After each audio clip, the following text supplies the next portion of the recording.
ഇത് കുറച്ച് പപ്പായയാണ് കേട്ടോ, ചെനച്ച പപ്പായനെ. ഞാനത് ഇങ്ങനെ കഷ്ണങ്ങളായിട്ട് അരിഞ്ഞെടുത്തിട്ടുണ്ട്. അതിലേക്ക് ഒരു തുള്ളി മുളക് പൊടി തൂക്കി കൊടുക്കുക. നിങ്ങളുടെ ആവശ്യത്തിന് ഇഷ്ടത്തിന് നിങ്ങൾക്ക് ഇട്ട് കൊടുക്കാം കേട്ടോ. ഞാൻ കുറച്ചിടുന്നുണ്ട്. പിന്നെ കുറച്ച് ഉപ്പ്, ഇതേണ്ട നാരങ്ങ നീര്,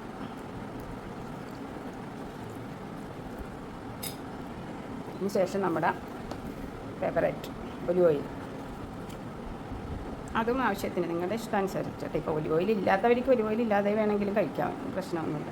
ഞാനുള്ളത് കൊണ്ട് ഈ ആർഭാടമൊക്കെ കാണിക്കണതാണ്. എന്നിട്ട് മിക്സ് വെൽ, ഇത്രയേ ഉള്ളൂ. എന്നിട്ട് നിങ്ങളൊന്ന് കഴിച്ച് നോക്കട്ടെ ബ്രേക്ക്ഫാസ്റ്റിൻ്റെ കൂടെ, അല്ലെങ്കിൽ രാവിലെ ഇത് മാത്രം കഴിച്ചാലും മതി. ലൈറ്റ് എടുക്കുന്നവർക്ക് ഇത് തന്നെ ധാരാളം ഇരിക്കുള്ളൂ. അല്ല ചെറുപയർ പുഴുങ്ങിയതാ, ഞാനിന്ന് ചെറുപയർ പുഴുങ്ങിയത് കൂട്ടിയാൽ കഴിക്കണേ, കാണിച്ചു തരാവേ. ഇതല്ലേ, ഇതാണ് എൻ്റെ ബ്രേക്ക്ഫാസ്റ്റ്. ഇപ്പോഴത്തെ ബ്രേക്ക്ഫാസ്റ്റാണിത്. ഇങ്ങനെ ഉണ്ടെന്ന് പറയണേ കേട്ടോ.